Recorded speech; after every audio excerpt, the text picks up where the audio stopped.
Adam Smith, right, in the 1770s. Adam Smith, à droite, dans les années 1770, a écrit ce livre sur la richesse des nations.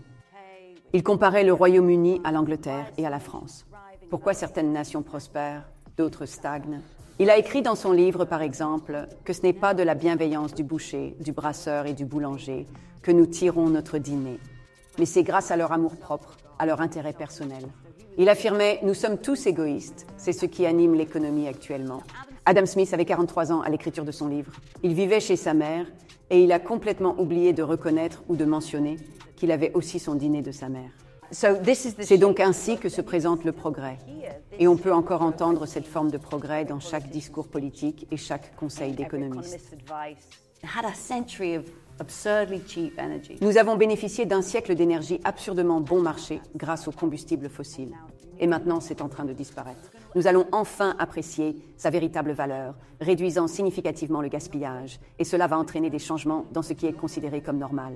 Nous devrons apprendre à nous y adapter, à respecter les ressources que nous utilisons et à les utiliser de manière beaucoup plus créative et intelligente. On a hérité de systèmes linéaires dégénératifs. Nous prenons du nouveau matériel. Laissez-moi aller dans la forêt, trouver de nouveaux matériaux, les mettre dans le tuyau de production, en faire quelque chose que nous voulons. Nous l'utilisons parfois une seule fois, puis nous le jetons à la poubelle. Cela nous fait dépasser les limites planétaires. Ce modèle linéaire doit devenir circulaire. Il doit devenir une économie cyclique et régénérative. Le nouveau paradigme dit donc qu'il faut utiliser les ressources encore et encore, beaucoup plus prudemment, plus collectivement, plus créativement et plus lentement. Et ce qui est formidable, c'est que c'est en fait une invitation à la créativité.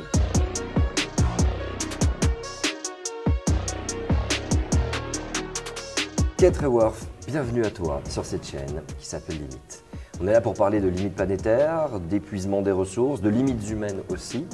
Et notre but en fait est d'essayer de rendre à des spectateurs, des personnes qui sont à la fois sur ces questions et à la fois pas du tout, ça leur permet, on essaie en tout cas de leur amener des réponses à beaucoup de questions qui se posent et aussi des solutions dans un monde où on entend beaucoup de mauvaises nouvelles.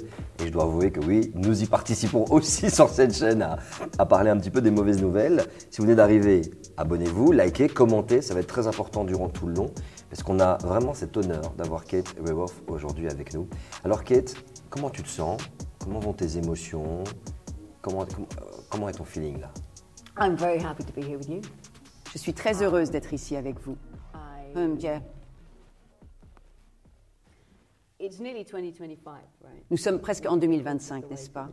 Nous sommes presque au quart du 21e siècle, ce qui ne cesse de me frapper. Where are we? Où en sommes-nous? Comment on avance? Est-ce que nous allons en arrière ou en avant? C'est la grande question qui reste permanente.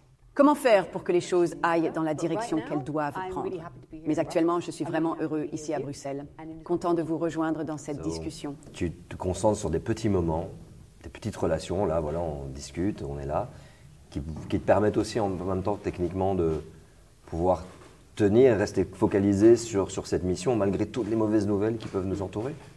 C'est un peu ça. Je ressens une telle clarté sur ce que j'entreprends et je puise tant d'énergie des personnes autour de moi qui mènent des actions similaires que c'est comme si je ne m'arrêtais jamais. Cela me donne l'impression de continuellement progresser. Vous comprenez à quoi cela me fait penser? Imaginez que vous êtes sur un bateau en mer, qu'il y a une tempête, que le bateau tangue et que l'eau s'engouffre par-dessus bord. Et ton travail consiste à rester dans le nid de pie tout en haut et à indiquer la direction où nous voulons aller, même si l'eau entre. Tu restes dans le nid de pie et tu continues à pointer dans cette direction. Continuons dans cette direction, car vous savez, il y a d'autres personnes sur le pont qui évacuent l'eau. D'autres saisissent la voile et tiennent le gouvernail. Alors, ayez confiance en votre appartenance à une grande équipe et faites le travail qu'on vous a demandé de faire, celui que vous avez été chargé de faire. Donc même s'il y a de mauvaises nouvelles, des crises et des chocs, je me sens juste très claire. Aussi, j'ai des jumeaux de 15 ans, une fille et un garçon. Congratulations. Thank you. Nous avons tenu bon jusqu'ici. Pouvez-vous imaginer si à ce moment précis, je disais « Ah, il y a nettement trop de nouvelles négatives dans notre monde. C'est trop dur. J'abandonne. » Je veux dire, comment vais-je leur expliquer dans des décennies comme ça? Alors maman, tu as simplement et juste renoncé. Je veux dire, en fait, bien sûr, il y a eu des crises. Montre-moi une décennie de la vie sur Terre où il n'y a pas eu de crise et de mauvaises nouvelles. Je veux dire, c'est comme ça que les humains semblent vivre. Et pourtant, en même temps, les gens se lèvent toujours et disent « nous allons changer ». Je possède une conviction profonde, donc je vais juste rester au sein de cette équipe précise. Ça nous dépasse en fait, ça dépasse notre petite existence, notre naissance, c'est quelque chose dans lequel on doit s'impliquer et ça fait beaucoup écho, ça résonne beaucoup chez moi ce que tu dis, parce que si j'ai décidé de quitter le monde du matérialisme, le monde, je t'avais dit avant qu'on démarre cette vidéo, des jets privés, de mixer partout sur Terre et de cette profusion d'iPhone, de téléphone, de PlayStation, c'est parce qu'il y a mes enfants et donc je le fais pour eux. Principalement, sinon j'aurais bien voulu continuer à faire ma vie, mais je pense que non, effectivement, ça nous dépasse. Et justement, je voudrais, pour les néophytes qui viennent d'arriver, et même pour les habitués, ça va être la partie où on va se faire un peu du mal, Kate. Ça va être le moment où on va devoir faire un état des lieux. Toi, ton travail, c'est d'amener des solutions, mais aussi de comprendre vers où est-ce qu'on en est. Et justement, je voudrais savoir, où est-ce qu'on en est? L'humanité, les sociétés humaines, la planète, les êtres vivants. En 2024, fin 2024 maintenant, début 2025, qu'est-ce qui se passe? Well, c'est le moment is the hard part. Yeah. You know, we can look at where we are right now. Vous savez, nous pouvons regarder où nous en sommes actuellement et voir une image très, très déprimante. Nous pouvons examiner les statistiques de la pression que nous exerçons sur la planète, la division dans le monde, les conflits, les injustices dans le monde, et cela suffira à faire tourner le dos à n'importe qui. Je replonge dans le consumérisme. Mais on peut aussi revenir à ce même endroit et regarder avec des yeux différents et voir en fait tant d'économies alternatives, de sociétés alternatives, de politiques alternatives, que les gens sont tellement déterminés à faire advenir qu'ils continuent à se relever, à faire advenir, à faire avancer. Je vois donc ces deux réalités. Et vous savez, parfois les gens me demandent si je suis optimiste ou pessimiste. Eh bien, si nous disons que nous sommes pessimistes, que c'est trop difficile, trop tard, trop complexe, le monde est en crise, alors j'abandonne. Eh bien, nous le rendons réel car ceux voulant changer abandonnent. C'est ce qui se passe. Eh bien, j'observe les pannes qui se produisent sur la planète. Je viens juste du Royaume-Uni, pays inondé. J'ai à peine arrivé. Vous savez, cela se produit dans toute l'Europe, mais aussi dans toute l'Afrique. Il y a des vagues de chaleur en Asie. Cela fait partie des nouvelles que vous voyez tous les jours. J'ai commencé à travailler sur les questions de changement climatique vers 2006. Et lorsque je travaillais à Oxfam, nous voulions faire campagne sur le changement climatique. Et nous nous sommes assis autour d'une table pour essayer d'imaginer une campagne. Et nous avons dit, essayons d'écrire des titres de 2030 sur ce qui pourrait se passer dans le monde pour aider les gens à penser à l'avenir. Les titres que nous avons notés sur les crises étaient franchement loin de ce qui se déroule déjà dans le monde actuel. Nous ne pouvions pas imaginer l'ampleur des bouleversements déjà en cours. Mais cela ne fait que renforcer ma détermination à voir l'autre, à voir où les gens changent, la façon dont ils cultivent, dont ils vivent, dont ils élèvent leurs enfants, dont ils dirigent une entreprise, dont ils élaborent des politiques. Cela me rend encore plus déterminée à contribuer à rendre visibles ces alternatives émergentes. Je suis convaincue qu'elles vont probablement émerger au cœur d'un chaos extrêmement turbulent et incertain. Elles vont se lever. Donc, je veux intégrer l'équipe. Parfois, les gens disent que c'est vraiment un temps extraordinaire pour vivre, avec presque 2 sens d'extraordinaire. C'est extraordinaire comme dans crise, extraordinaire. Et c'est un privilège, une opportunité et une responsabilité incroyable d'être en vie en ce moment et de pouvoir se demander ce que je vais faire dans ce contexte. Il se trouve que je fais partie des êtres humains qui sont en vie en ce moment. Alors, que vais-je faire? C'est ainsi que je réagis à l'état du monde. That's how I respond to the state of the world. L'humanité a toujours dû faire face à des chocs, à des turbulences, à des transformations. Est-ce que pour toi, ce que nous sommes en train de vivre maintenant est le final boss, le boss final, la crise des crises, l'événement, le momentum de l'humanité face auquel il n'a jamais dû faire face? On n'était pas là avant. We were not there before. But now it looks that the whole humanity is in the same boat, you know what I mean? So, big questions. Sorry. Deep questions. Welcome on Limit. So, yeah, I think humanity's Je pense que la relation de l'humanité avec le reste du monde vivant est comme le problème de la mer. like the mother problem, to put it that way. It's the most profound. Pour le dire ainsi, c'est la chose la plus profonde que nous ayons notre culture. Je vais nommer ma culture occidentale à ignorer écrit hors des livres d'économie, écrit hors de notre formation ou éducation, même nos propres identités. Elle a profondément négligé le monde vivant et il nous revient en pleine face sous la forme d'un énorme boomerang. En conséquence de cela. Je pense que c'est le problème du patron, car une fois que vous vous êtes poussé au-delà des limites planétaires, il arrive un moment où ce n'est plus un choix de dire « Oh, je suis désolé, revenons en arrière ». Non, ce n'est plus de votre ressort maintenant. Les effets de rétroaction renforcés de la fonte du sol quand on dit « Oh, je me suis rendu compte que c'était une erreur ».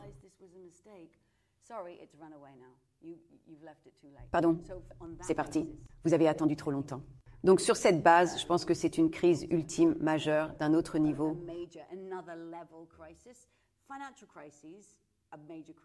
Les crises financières sont des crises majeures, mais ce sont des crises de quelque chose que nous avons entièrement inventé, la finance. C'est une construction totalement humaine.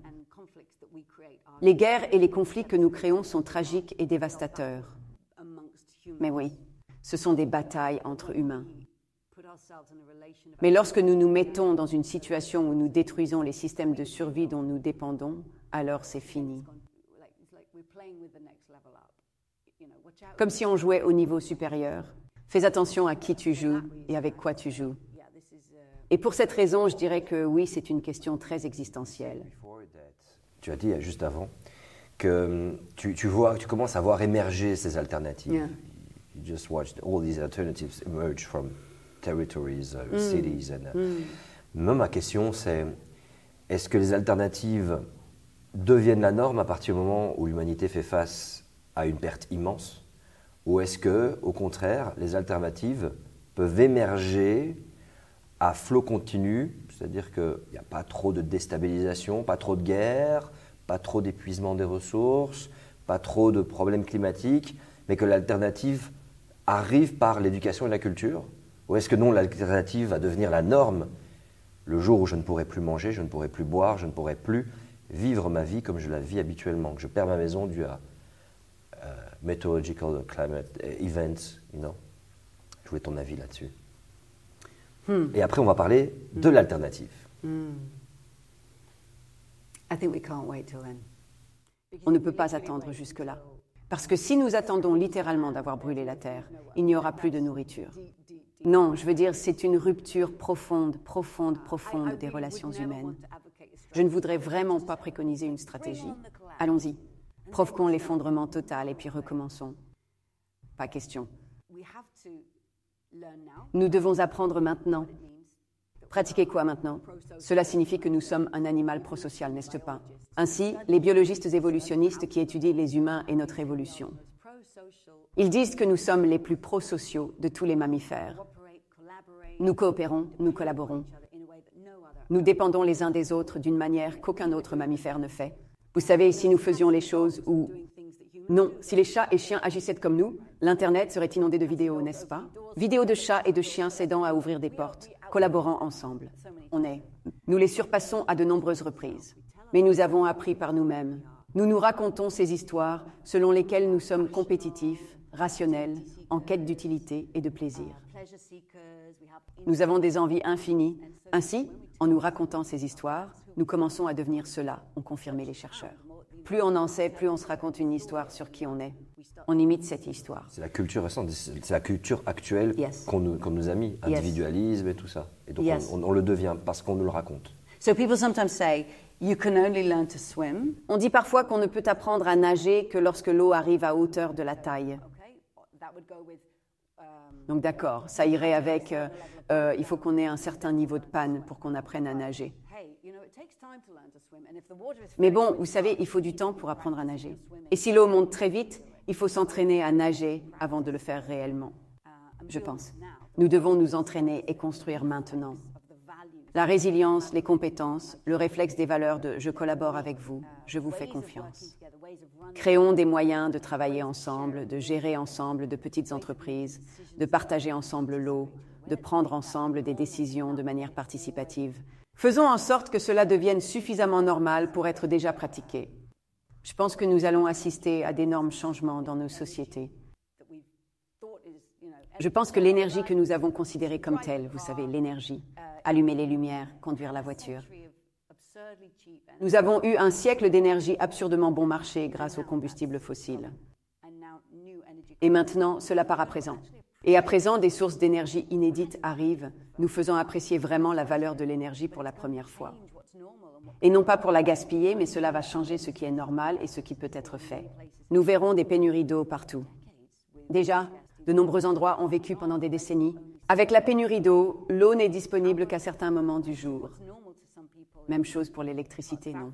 Donc ce qui est normal pour certaines personnes dans certaines régions d'Afrique, d'Asie, du Moyen-Orient, je pense que cela deviendra un modèle que l'on verra plus probablement dans les pays à revenus élevés d'aujourd'hui. Nous devrons apprendre à nous y adapter, à respecter les ressources que nous utilisons et à être beaucoup plus créatifs et intelligents dans leur utilisation.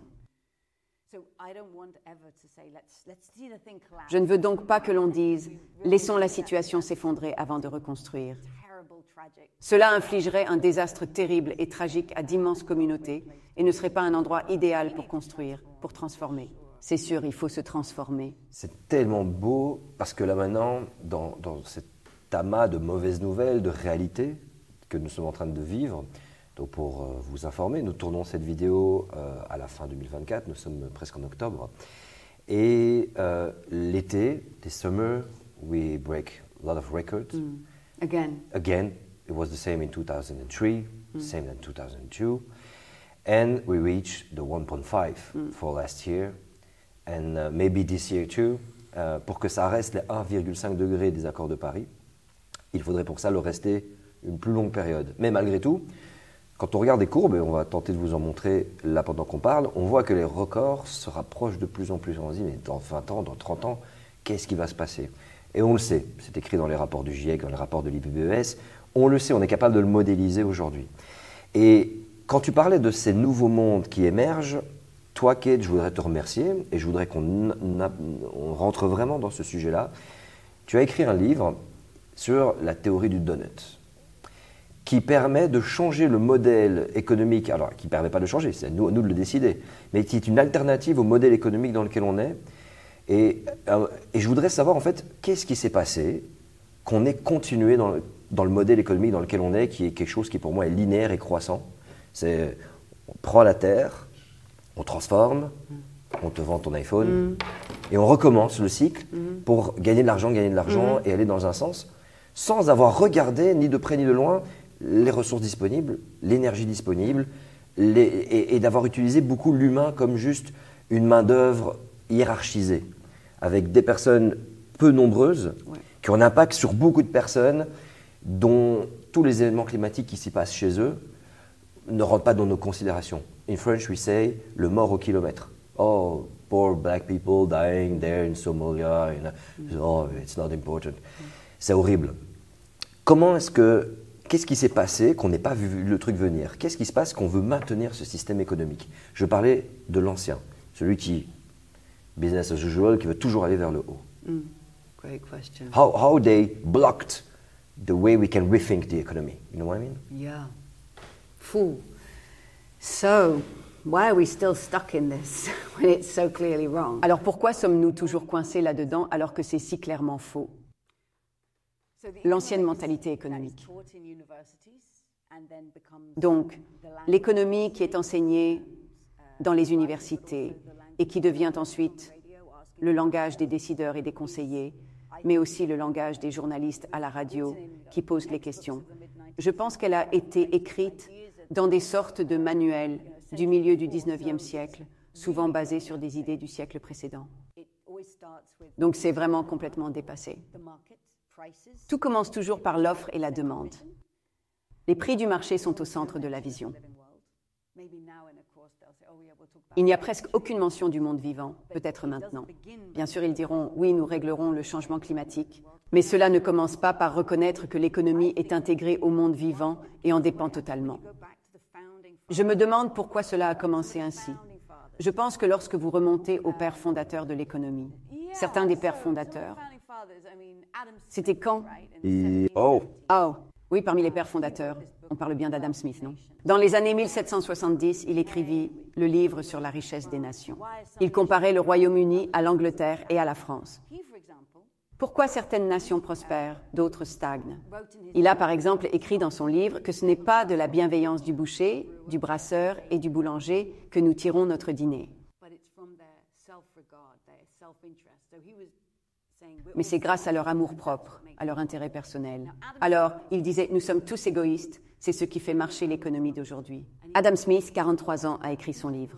Il vivait chez sa mère et il a complètement oublié de reconnaître ou de mentionner qu'il recevait également son dîner de sa mère. Il est donc chez lui, écrivant son livre.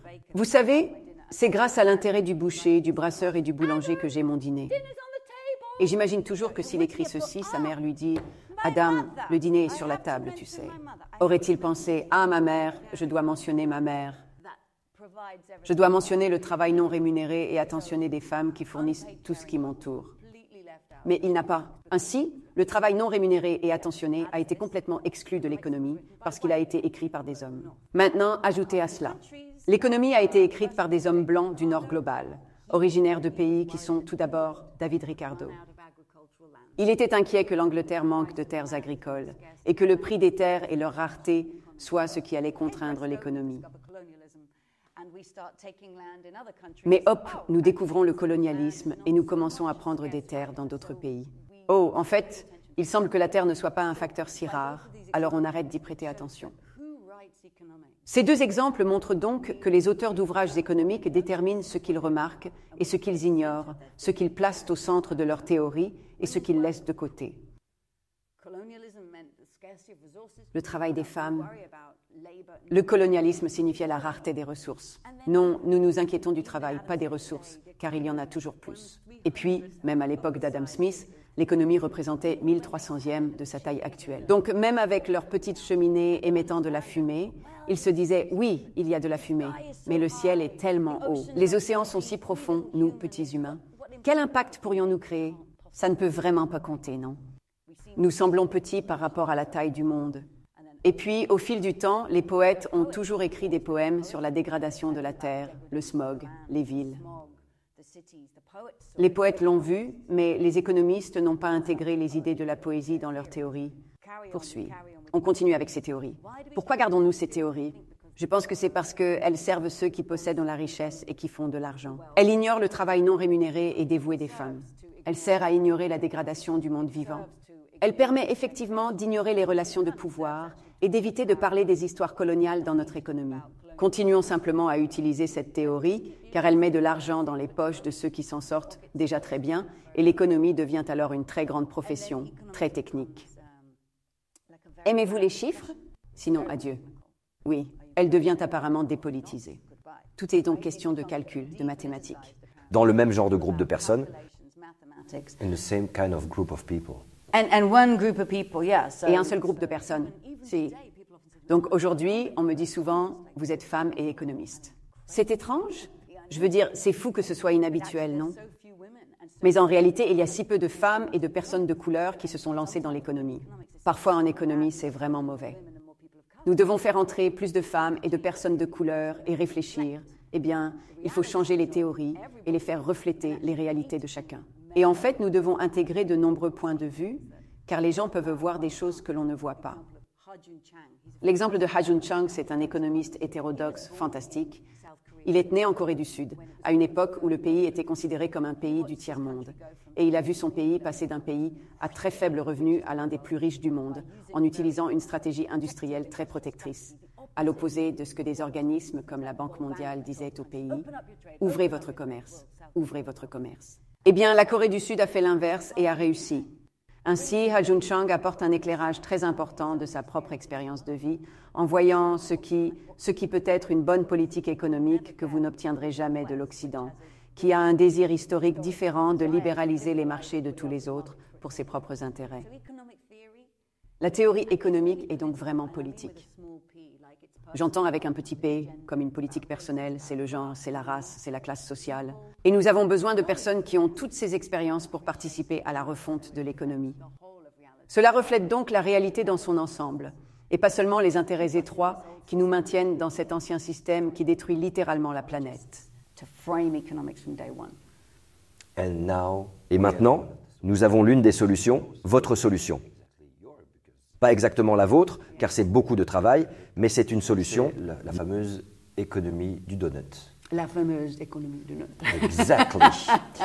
Et je voudrais que tu nous expliques un peu en quoi ça consiste.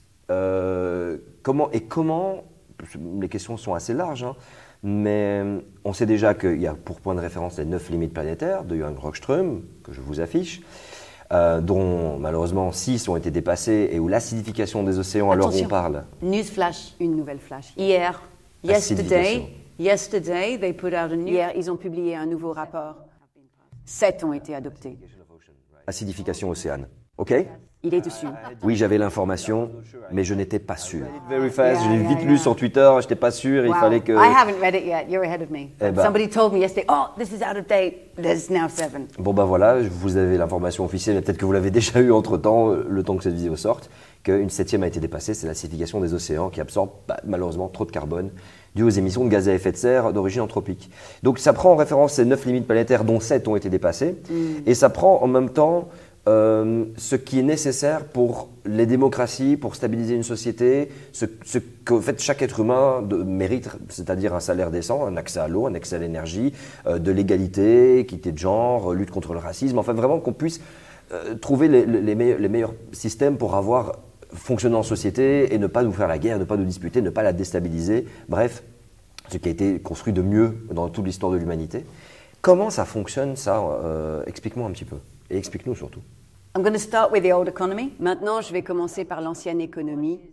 Je vais commencer par cette question. Quelle est la forme du progrès? OK.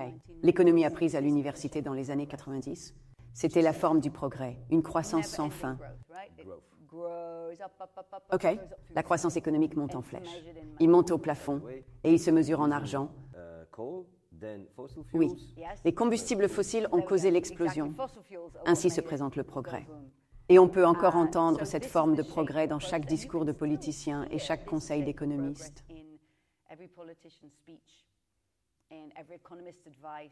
YouTube, by the way. Economic growth, yeah, economic growth. It's everywhere. L'expansion, c'est partout. Donc, cette forme de croissance, il n'y a rien dans la nature qui réussit en se développant de cette façon. Les plantes ne le font pas. Les humains ne le font pas. C'est la courbe de croissance naturelle, non? Les choses grandissent et prospèrent. Nous devons absolument abandonner cette fausse image de croissance infinie. C'est donc ce qui m'a vraiment motivée. Comment pouvons-nous redéfinir la forme du progrès? Donc pour cela, j'ai un anneau en caoutchouc, un beignet. A rubber ring, a donut. Ta-da! Here's one you blew up earlier. Yeah, exactly. Okay, thank you for the work, thank you for the work. You're Okay, welcome. so I want you to think of this donut. Ok, je veux que vous considériez ce beignet comme une sorte de boussole du 21e siècle pour l'humanité. And if you think of, I'm going to go here. Think of Et si tu penses à... humanity's use of J'irai ici. resources. Si on imagine l'utilisation des ressources terrestres par l'humanité, du centre jusqu'à l'extrémité. Donc c'est ce trou au milieu. C'est un endroit où les gens sont à court de l'essentiel de la vie. C'est un mauvais endroit. Les gens manquent de ressources pour la santé, l'éducation, la nourriture, l'eau, le logement, le transport. Nous ne voulons laisser personne dans ce trou et nous voulons connaître les dimensions de ce trou. Je les ai centralisés des gouvernements. Ils ont créé les objectifs de développement durable. J'ai pris toutes les priorités sociales de ces objectifs. Nourriture, eau, énergie, logement, revenus, voix, équité, genre, éducation. Oui, tout ici. Alors, ne laissons personne manquer de l'essentiel à la vie. Nous devons tous utiliser les ressources pour franchir ce cercle. J'appelle cela la base sociale. D'accord. N'oubliez pas, STP, quitter la pauvreté. Mais c'est un grand 21e siècle. Mais alors que nous cherchons à satisfaire nos besoins et nos désirs, nous avons beaucoup de désirs en plus de nos besoins. Non seulement nous sortons du cadre social, mais nous commençons à utiliser une grande partie des ressources de la Terre. C'est avec les combustibles fossiles, les matériaux, la construction, la nourriture, les gadgets. The Earth, by the way, is a kind of the ecological system. Yeah, this is the good space where we are. C'est un bon endroit où nous sommes. Nous voulons vivre dans l'anneau vert, mais ici, ce sont les limites extérieures. Ce sont les frontières planétaires à l'extérieur. Et nous ne voulons pas dépasser ces limites. On ne veut laisser personne ici, dans le trou. Mais nous ne voulons pas non plus être ici, car nous exerçons une pression énorme sur cette planète. Cette planète phénoménale, unique et vivante, avec un équilibre délicat où nous nous dirigeons vers un effondrement écologique catastrophique. Nous dépassons la capacité de notre planète avec trop d'émissions de carbone dans l'atmosphère, acidifiant les océans. Nous avons créé un trou dans la couche d'ozone. Nous ne voulons donc laisser personne ici, mais nous ne voulons pas non plus finir ici. Et cela signifie que nous devons nous trouver dans cet espace vert en forme de beignet. C'est là que nous répondons aux besoins de tous les habitants de la planète, dans la limite des moyens de la planète vivante. Voilà donc le donut. La planète vivante peut-elle subvenir aux besoins de tous les individus? Laissez personne dans le trou. Ne dépassez pas les limites terrestres. C'est exactement ça. Dans le donut, comme avec votre doigt, actuellement, la forme du progrès a totalement changé. Ce n'est pas... C'est le cercle de la vie. Et c'est comme, je pense aussi comme un battement de cœur, non? Nous prospérons. Nous devons trouver cette zone idéale entre l'intérieur et l'extérieur. C'est beaucoup plus proche de notre conception de santé déjà connue. N'est-ce pas? Je veux de la nourriture, mais pas trop. Je veux un peu de chaleur, mais pas excessivement. J'ai besoin d'eau, d'oxygène, mais pas trop. Tout dans notre corps nous maintient en vie. On en a assez. Mais il n'y a pas beaucoup de santé dans cette zone spécifique. Et si nous pouvons appliquer ce que nous savons du corps humain au corps planétaire, cela me semble être une métaphore très puissante. Quand les idées doivent prospérer, on ne veut pas seulement grandir, grandir, grandir. Dans moi-même, j'appellerais ça cancer. Je ne veux absolument rien voir se développer dans mon corps. Je veux prospérer. Le beignet est donc une invitation à dire que c'est le point de départ de l'économie. Et si l'objectif de l'économie était de répondre aux besoins de tous les habitants de la planète, dans la limite des moyens de la planète vivante? Alors, quel type d'économie construirions-nous? Quel type d'économie enseignerions-nous dans les universités? Quelle politique créerait-il? Quel commerce voulons-nous voir? Quel genre de vie et ville concevrons-nous? Cela devient alors une question incroyablement passionnante qui vous fait penser qu'au milieu de ces crises, je veux faire partie de l'équipe de pionniers qui commence réellement à rendre cette possibilité visible. Et aussi, ça a l'air si énorme que je me demandais, comment as-tu pensé à ça? Inspiration un jour dans ton lit, comme, ouais, je sais comment on peut peut-être le faire. Ou est-ce le travail de nombreux? Johan Rockström est le centre de résilience de Stockholm pour saisir les limites planétaires. Stockholm to understand the planet boundaries, but how did comment est-ce que cette idée, parce que je dois quand même parler français dans ce talk, hein, comment cette idée a réussi en fait à te parvenir? Est-ce que c'était un moment eureka, genre ah ouais mais c'est ça l'évidence? It did come boom like that. Il est arrivé comme ça, boum, dans ma tête.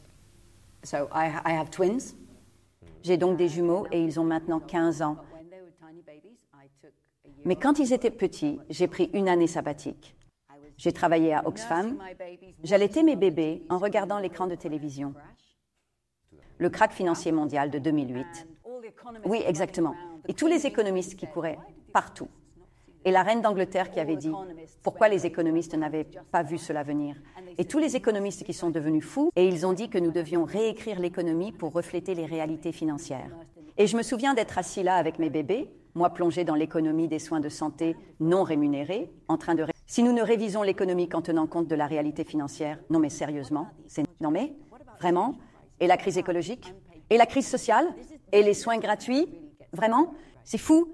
Il est vraiment temps de réécrire sérieusement l'économie. Je retourne à mon poste chez Oxfam après mon congé maternité. Et une des premières choses que mes collègues m'ont montré quand j'étais dans l'équipe de recherche. Donc, quelles ont été les idées cette année? J'ai seulement allaité des bébés. J'ai rien vu à part. Et quelqu'un m'a montré ces limites planétaires, les a posées sur mon bureau. Ces 9 limites planétaires dépassées. Et j'ai littéralement eu ce moment viscéral. Wow. C'est comme si on avait tracé le cercle et qu'on avait ensuite dépassé toutes les limites. Et je pense que ce cercle, c'est ce qu'ils nous disent, que l'économie doit exister à l'intérieur de ce cercle. C'est ce qui a toujours manqué à l'économie traditionnelle depuis toujours. Et c'est comme si les économistes ne l'avaient pas fait. Et c'est là que les scientifiques entrent en jeu. Ce que j'ai vu, c'est comme si les scientifiques disaient « Ok, les économistes, vous refusez de... » En fait, c'est fait.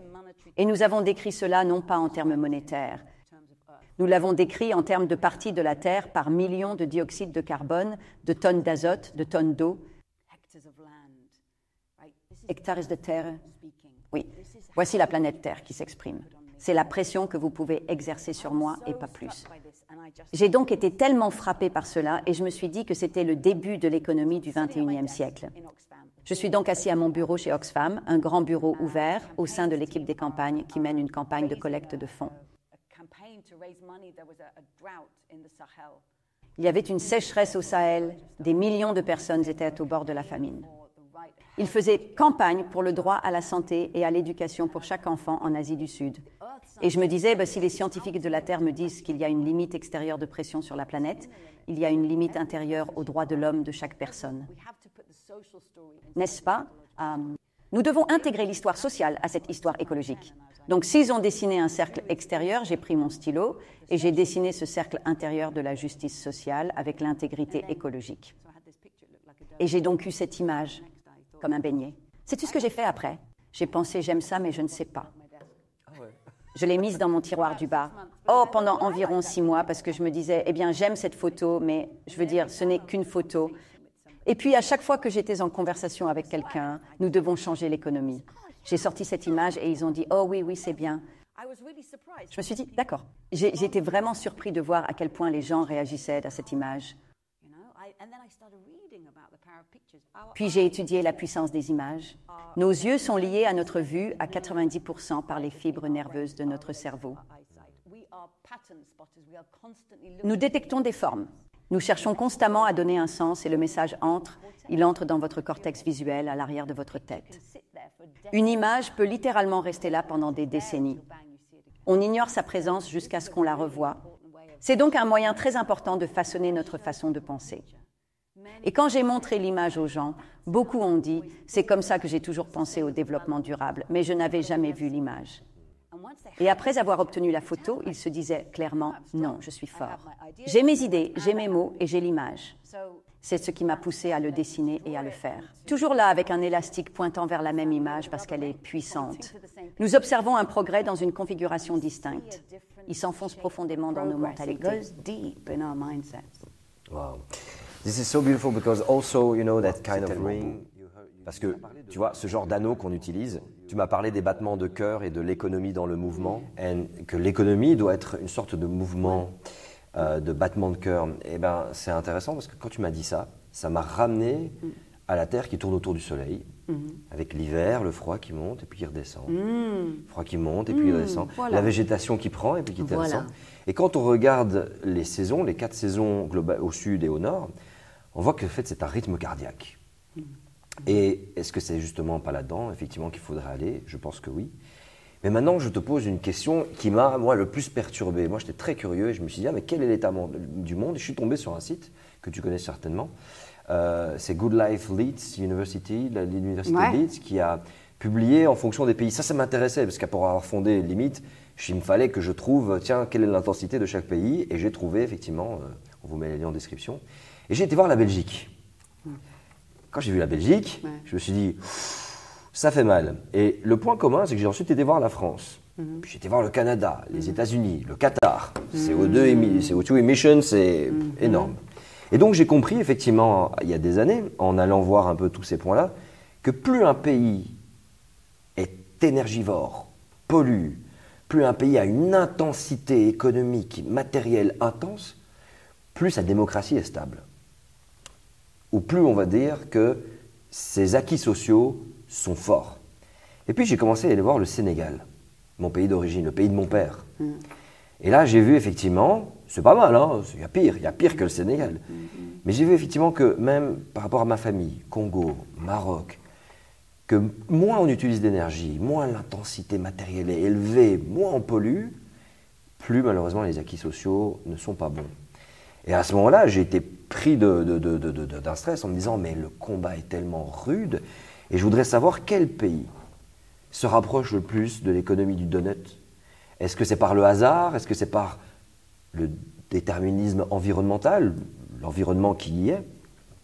Et comment est-ce que justement des pays qui ont autant d'intensité, enfin, comment est-ce qu'il est possible aujourd'hui de trouver le bien-être humain, le bonheur, fonctionner en société sans dégager plein de pollution et avoir une intensité énergétique incroyable? Et quel pays s'en rapproche le plus? I can tell you, it's Costa Rica. Je peux te le dire, c'est le Costa Le Rica. Costa Rica. En avion. Yeah.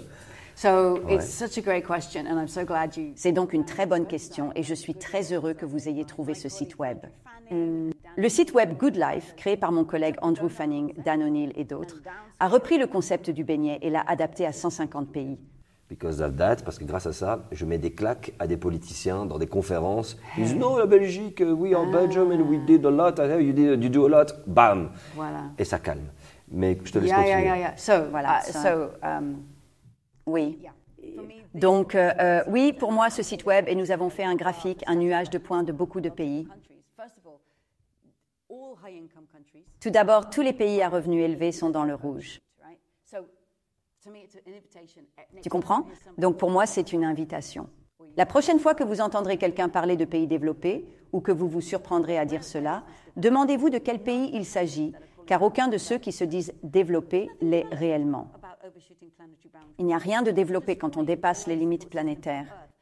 Ils détruisent les systèmes de survie de la Terre. Pourquoi devraient-ils se dire développés? Non, je n'emploie jamais ce langage. Je discute de revenus bas et hauts.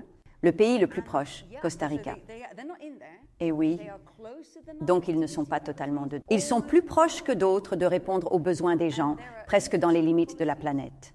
Et il y a au moins 2 politiques qu'ils ont mises en place et qui donnent un sens à cela. Ils ont donc environ 22 000 $ par personne et par an, soit moins d'un tiers de la Belgique, par exemple. C'est vraiment encourageant. On n'a pas besoin d'être le pays le plus riche pour proclamer « Ah, finalement, on a réussi ». Qu'ont-ils fait? Investissement robuste de longue durée en santé, éducation, santé publique, éducation publique, accès pour tous. Cela permet aux individus de se libérer de cette condition difficile au milieu, d'accord? Il suffit d'investir dans la santé publique et l'éducation. Et comme vous le savez bien, ils possèdent des forêts absolument extraordinaires. Et si vous regardez un graphique de la couverture forestière du Costa Rica, elle diminuait. Ils la déboisaient. Parce que si on ne valorise pas la forêt, on finit par la couper. On peut vendre le bois. Elle diminuait jusqu'en 1987. Ils ont réglé cela pour qu'on cesse de couper la forêt. Et ils ont véritablement commencé à payer certains agriculteurs pour arrêter de couper la forêt. Vous observez le graphique en descente vertigineuse en 1987. Et ça recommence à revenir. Et ce qu'ils n'ont pas réalisé, j'ai parlé à des officiels, ils disaient, en créant cette réglementation spécifique pour protéger la forêt, nous n'avions pas anticipé que notre pays deviendrait un véritable havre écologique. Il le rendrait écologiquement célèbre. C'est devenu un endroit où les gens veulent venir visiter et voir la nature. Ils ont donc bien sûr bénéficié du tourisme. Maintenant, c'est complexe. Il y a beaucoup de vols d'avions qui arrivent, mais en tant que nation, ils ont bénéficié de la protection de la forêt. Donc, ils y ont investi. Je suis ravie que tu m'aies posé cette question. Y a-t-il un pays proche? Parce que si on ne regarde que le Sénégal ou le Malawi, on constate beaucoup de privations humaines, sans pour autant dépasser leur part de la planète. Puis, en comparaison aux autres pays, les États-Unis, le Canada et l'Australie, malgré une certaine pauvreté cachée, se démarquent nettement au niveau social. Dépassement massif des limites planétaires. On peut se sentir déprimé en se disant que nous sommes juste dans une direction ou une autre. Il est vraiment important qu'il y ait des pays qui soient proches. L'île Maurice aussi, la Colombie aussi. Cela démontre que cela pourrait peut-être être possible et pas sur le revenu le plus élevé du monde. Nous devons donc fournir beaucoup plus publiquement les éléments essentiels de la vie. Pour moi, c'est un signal très fort que de fournir des services publics de santé, d'éducation, de transport et d'investir davantage dans le logement social public. Plutôt que de dire « faites confiance au marché », il faut plutôt dire que vous avez besoin d'une société équitable et vous avez besoin de règles qui protègent la nature dont nous dépendons. Donc, oui, le Costa Rica est plus proche que tout autre pays et nous devons tous changer de direction, car même si certains ne l'ont pas dépassé, ils pourraient le dépasser. Chaque pays doit donc commencer à se diriger vers cet espace. Prends le cas de l'Europe. L'Europe n'a pas de ressources en suffisance par rapport à sa demande. En énergie, en matières premières, il faudrait refaire des mines. We have to keep the fossil fuels into the ground because of the climate change. Et donc, j'avais cru comprendre, en travaillant beaucoup ces questions-là, que l'Europe est toujours sur un système colonial, qui fait qu'il va chercher dans d'autres pays du Global Sud des matières premières, de l'énergie, de la main-d'œuvre humaine, des terres arables pour cultiver ananas, avocado, etc., pour l'amener chez lui. Et donc, que maintenant que nous avons une forte intensité, la biocapacité des autres pays est en train de décliner parce qu'en fait, notre modèle du Global North, États-Unis, Japon, on rajoute la Chine dedans aujourd'hui, de l'Europe, et comme les États-Unis ont beaucoup de ressources, le Canada aussi, la Chine aussi, they got a lot of resources inside their country. L'Europe, terre arable, oui, mais c'est perfusé au reste du monde. En fait, on n'arrivera pas à implémenter l'économie du donut si on ne permet pas, en fait, aux pays de gérer par eux-mêmes. Et en fait, il faut couper le colonialisme pour y arriver, en quelque sorte. Ou alors on peut y arriver en maintenant le statu quo de relations internationales. Je ne sais pas si tu vois ce que je veux dire. Je pense que c'est un point vraiment important et une grande vision à long terme pour le moment. Donc certains disent, nous avons besoin de ce commerce. Nous avons besoin que l'Europe achète, car c'est ce qui fait vivre les populations du Sud. Nous sommes fortement dépendants de cette situation. Cependant, cette dépendance conduit à une extraction intense de ressources vitales. Une fois que ces pays auront des revenus plus élevés, ils pourraient regretter d'avoir exporté toutes leurs ressources. Ils en avaient besoin pour leurs besoins essentiels, logement, éducation, santé, transport. Je pense donc que nous devons passer à des modèles de commerce beaucoup plus sud-sud. Ainsi, le Sud deviendrait sa propre plaque tournante de ressources et répondrait aux besoins de sa propre population. Oui, c'est là que devrait se situer la demande économique, non pas pour servir le Nord, mais pour répondre aux besoins de notre propre population afin que chacun puisse sortir de la pauvreté. Il est impératif que le Nord diminue massivement son utilisation de nouvelles ressources et doit sérieusement observer son environnement. Il y a des décennies, des siècles de ressources déjà ici qui ont été extraites de partout dans le monde. Nous avons déjà rempli un coffre au trésor de ressources ici, dans chaque téléphone, dans chaque bâtiment, dans chaque maison. Il est donc temps de faire preuve d'intelligence en réutilisant, en rénovant, en réparant et en restaurant l'exploitation minière urbaine. N'est-ce pas, le lithium? Nous avons besoin des terres rares qui sont déjà là. Ou du moins, c'est vers cela que les gens doivent se tourner en premier lieu. Il s'agit donc d'un changement de paradigme total, en passant d'un modèle linéaire à un modèle circulaire, et en trouvant les ressources à l'intérieur. Parce que nous allons loin, parce que c'est bon marché. Oui, d'ailleurs, nous allons miner ailleurs sans le voir. Et c'est plus aisé car nous avons structuré ce système de façon très linéaire. Nous avons hérité de ce tuyau d'arrosage à nouveau. Et on a hérité de systèmes linéaires dégénératifs. On prend des matériaux neufs, laissez-moi prendre la mine. Permettons-nous d'aller en forêt, de collecter de nouvelles matières et de les transformer en produits désirés. Parfois, juste pour une utilisation. Et puis, à l'autre bout, on le jette tout simplement. C'est ce qui nous fait dépasser les limites planétaires. Ce modèle linéaire doit devenir circulaire. Il doit devenir une économie cyclique et régénérative. Le nouveau paradigme dit donc qu'il faut utiliser les ressources encore et encore et encore, de manière beaucoup plus prudente, plus collective, plus créative et plus lente. Et ce qui est bien, c'est que c'est en fait une invitation à la créativité. Nous aimons tous entrer dans un bâtiment ou un café et nous dire « Waouh, c'était une gare, une brasserie ou une imprimerie » et nous ressentons l'histoire autour de nous, mais elle a été réinventée de manière ludique pour le moment. Ainsi, réutiliser les objets deviendra une activité créative, stimulant l'économie locale par la création d'emplois dans chaque région. Il y a une jolie expression dans le monde de la production locale. Et produisons tous localement. On dit que les atomes sont lourds.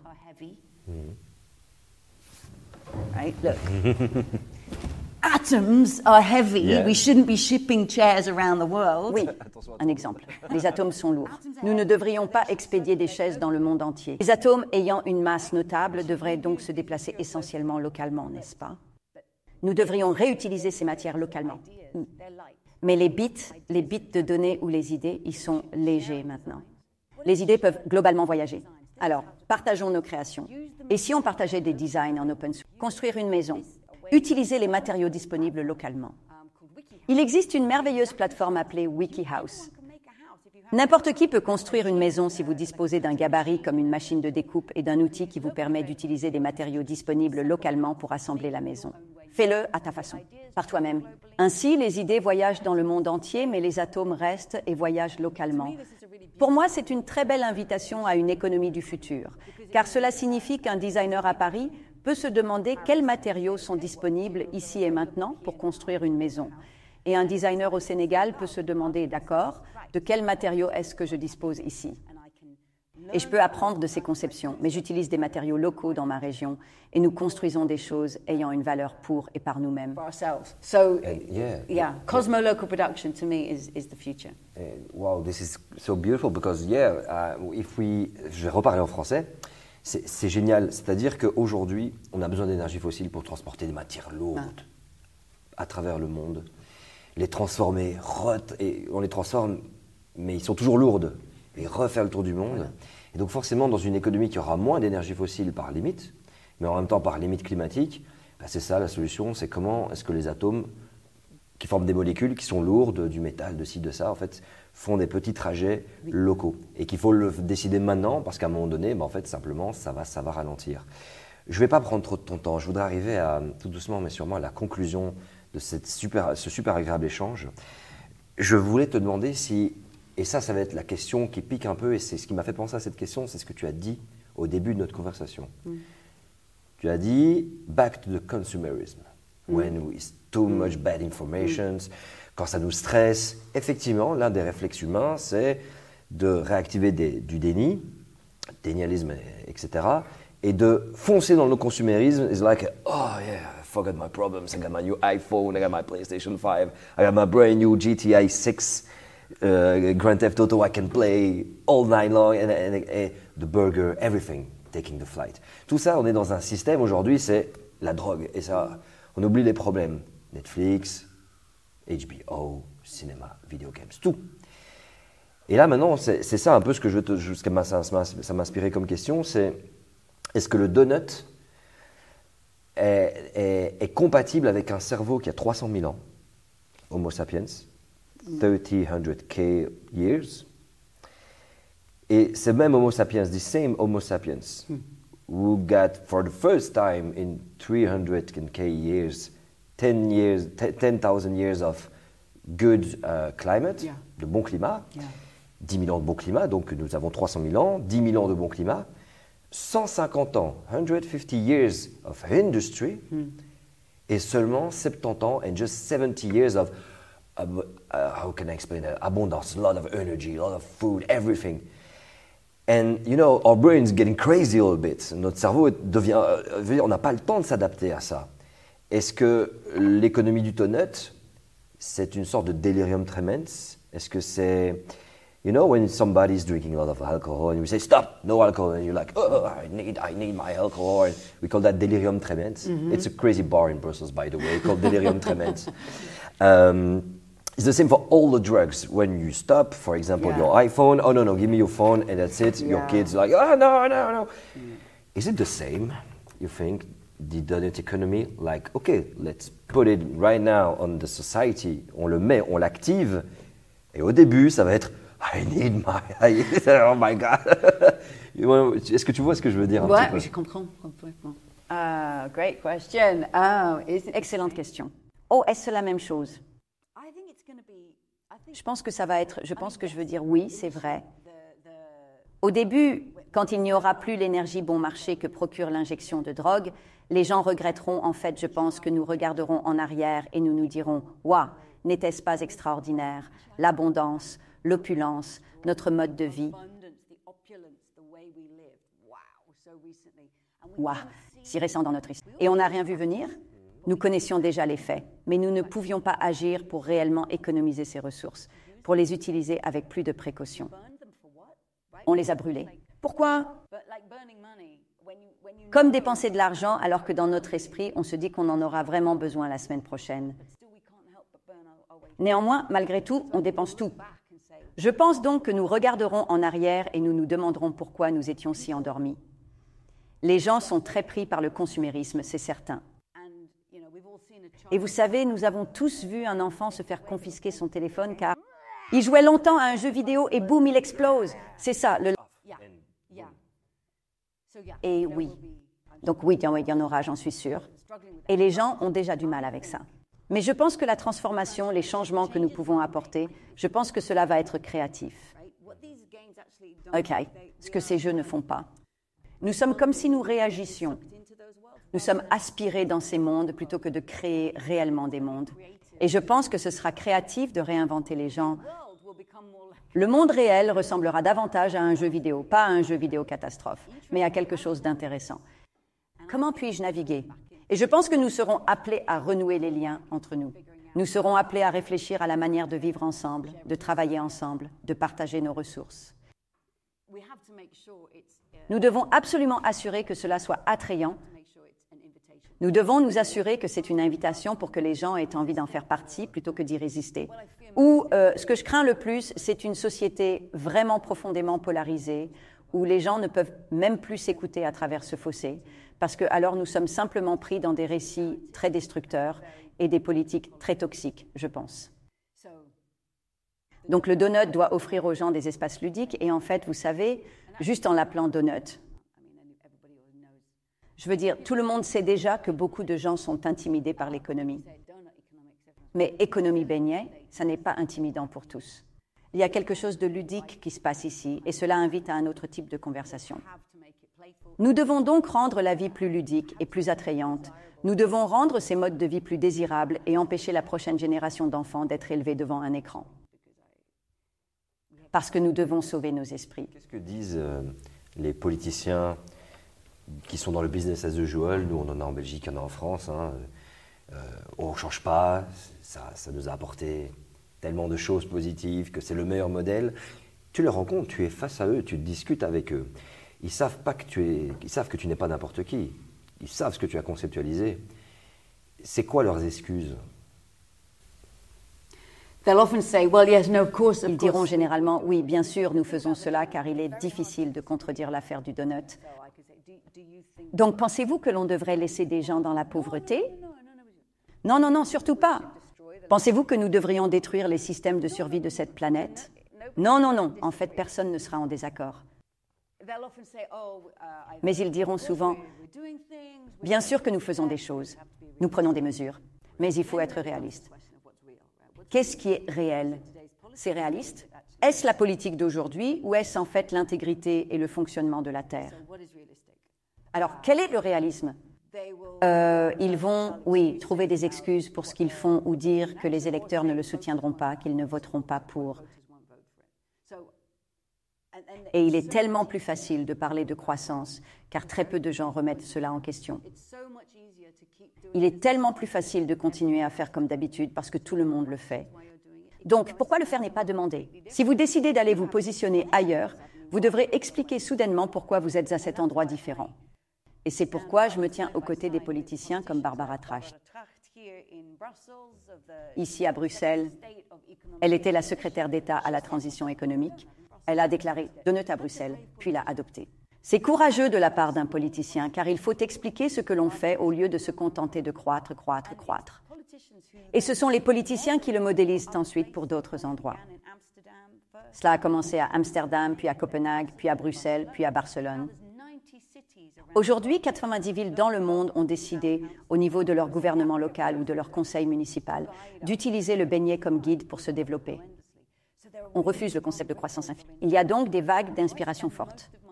Je passe donc la plupart de mon temps à travailler avec ces personnes plutôt qu'à me disputer avec la vieille école. Je pense que pour eux, le plus convaincant sera de voir d'autres politiciens le faire déjà jusqu'à ce que vous atteigniez une masse critique suffisante. Et ensuite, je demanderai pourquoi ne faites-vous pas cela? Je veux dire, c'est l'évidence. Pourquoi êtes-vous si lent? Quand allez-vous nous rejoindre? Quand allez-vous rattraper votre retard et expliquer à vos citoyens pourquoi vous n'avez pas avancé plus vite? Je travaille donc avec ceux qui sont déjà en mouvement, car ils sont nombreux. Et c'est là, je crois, que le changement va venir. Les amis, la théorie du donut n'est pas à attendre du top, bien sûr, this is my opinion. on ne doit pas attendre que ça vienne forcément d'au-dessus, qu'il y ait des changements politiques au-dessus. Genre, on applique la théorie du donut du jour au lendemain dans l'économie. Ça vient de vous, dans votre quotidien, en territoire, dans votre ville, dans votre mairie, quel que soit, dans votre hôpital, dans votre travail éventuellement, dans votre entreprise, de vous dire tiens, comment est-ce qu'on va faire en sorte que tout le monde soit bien payé, que tout le monde ait accès à la santé dans l'entreprise et qu'en même temps, notre impact il soit contrôlé sur les limites planétaires. I go fast because we don't have enough time. Donc, n'hésitez pas, on vous met tous les liens en description par rapport au travail de Kate Raworth qui est un des plus importants. Un des défis qui va être très difficile aussi, c'est je suis d'origine sénégalaise et j'ai été au Congo, au Sénégal, je vais beaucoup moins maintenant, forcément, je prends moins l'avion, mais quand je vais dans le Global Sud, voir la famille et tout ça, la boussole, c'est toujours la croissance. C'est le modèle européen, c'est on veut atteindre l'Europe, on va aller aux États-Unis, on veut la même chose, mais quand on creuse les réalités économiques et surtout de possession des matières premières, extraction, quelles entreprises, extraits. D'accord. Ok, merci. Et le fait que des politiques étrangères se mêlent aussi du Global Sud fait que, je crois que ça avait été évalué, qu'il faudra très très longtemps avant que le Sud atteigne le même niveau de développement que le Western World. Et je crois même qu'il n'y arrivera pas parce qu'il faut changer de modèle. Donc moi, je suis très inquiet de comment essayer, d'un point de vue plus local, aussi dans les pays d'origine de mon père et dans le Global Sud, d'essayer d'incorporer ça. Comment est-ce que, et ça c'est une petite question rapidement avant la conclusion, comment est-ce que tu fais pour leur en parler sans faire du néocolonialisme, sans venir once again, white woman. Comme la femme blanche qui vit dans le monde occidental, l'Angleterre vient dire aux Noirs, aux Arabes et aux autres comment procéder. C'est dur à gérer, n'est-ce pas? So one of the reasons why I don't do that. C'est l'une des raisons pour lesquelles je ne le fais pas.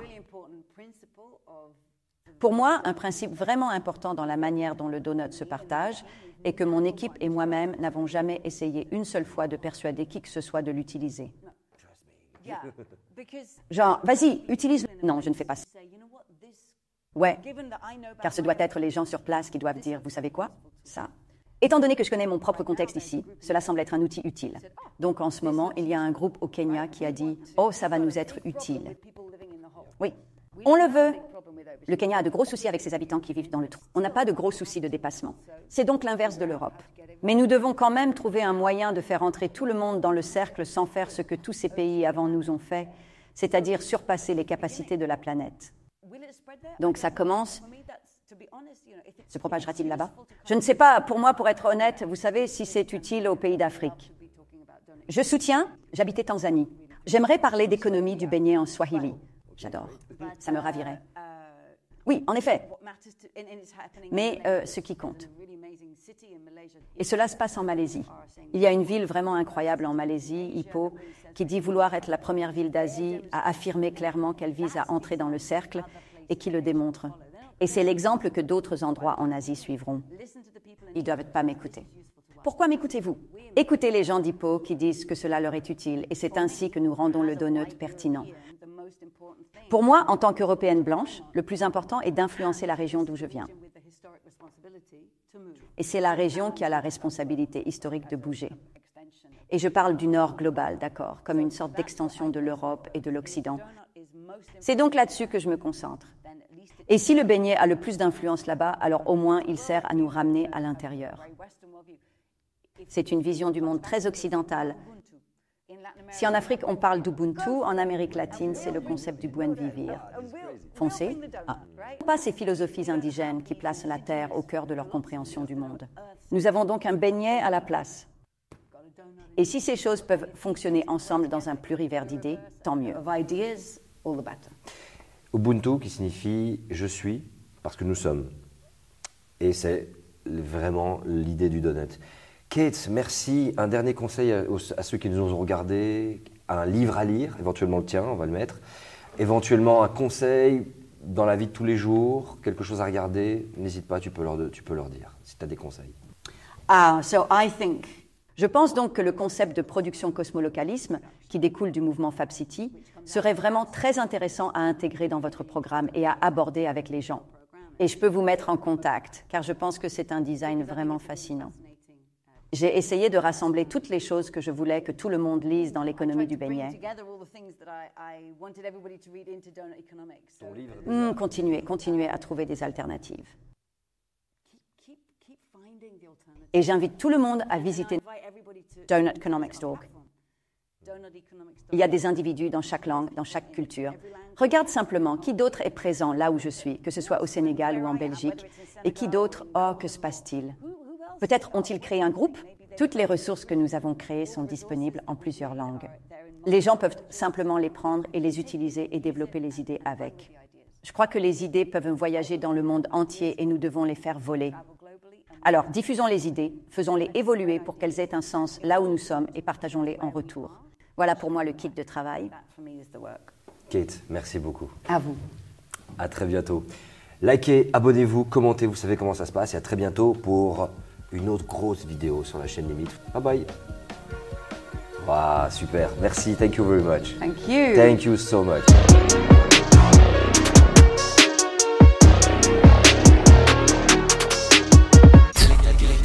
Quelle est ta définition du